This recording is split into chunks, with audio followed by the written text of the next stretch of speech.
Hello, Lawrence Park, and welcome to our very first ever weekly teacher feature. Joining us today is Smith.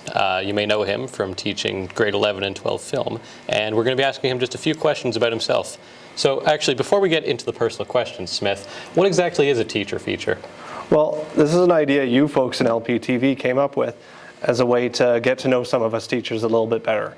We're not just these entities that live in classrooms. We have lives outside of this place. Wow, I never knew that.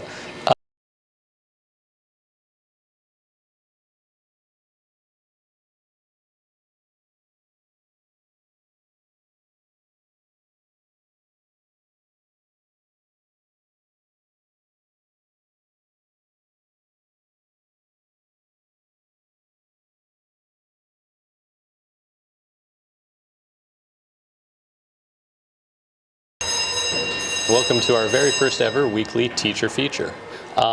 Joining us today is Smith. You may know him from teaching grade 11 and 12 film, and we're going to be asking him just a few questions about himself.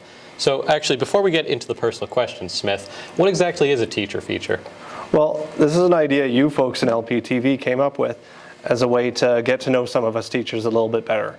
We're not just these entities that live in classrooms. We have lives outside of this place. Wow, I never knew that. So now on to the more personal and teacher-focused questions. What exactly made you want to teach film as a career? Well, the funny thing is I kind of stumbled into it. I've been an art teacher for many, many years. I ended up at a school where there was no photography teacher, so I learned darkroom photography there. And when I came to LP, my darkroom photography background led me into teaching the film course, and it coincided with my just love of movies, and it was a perfect match. That's cool. That's awesome. Speaking of movies, what would you say your favorite movies are? Well, right now I'm absolutely loving Barbie. I just bought it and watched it for a second time. But top of the list got to be Spider-Man 2, Jurassic Park, The Shining, a lot of the classics like that. Yeah, real like influential movies, I'd say, just in terms of pop culture and whatnot. What kind of music do you listen to?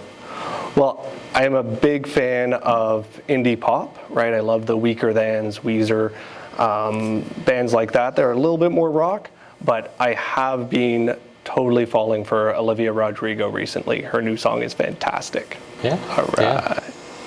All right. And do you have any sort of hobbies? Like, what do you do outside of school hours when you're not teaching?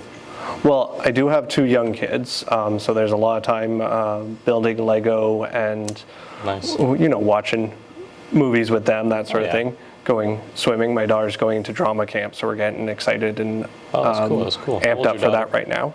She's in grade 5. Nice. Also, I am a amateur woodworker. I like building furniture and that sort of thing. So that's my artistic outlet at home. That's awesome. Do you have like coffee tables in your house that are just carved by you and stuff? Exactly. And in other people's houses when I get to sell them. That's even cooler. Nice. If you could go back in time to when you yourself were in high school and just give yourself one piece of advice or just say something to yourself, what would you say? I would go back to 13, 14-year-old Ken and remind myself that I can be as weird as I want. Right, I don't need to fit into other people's molds or try and fade into the background. Yeah. Right, that's something I realized way too late in life. And yeah, you just be yourself, and everybody will come to that person. Good view to have, yeah. All right, well, thank you for the interview, Smith. You're very welcome. All right, good seeing you, Adam. Cheers.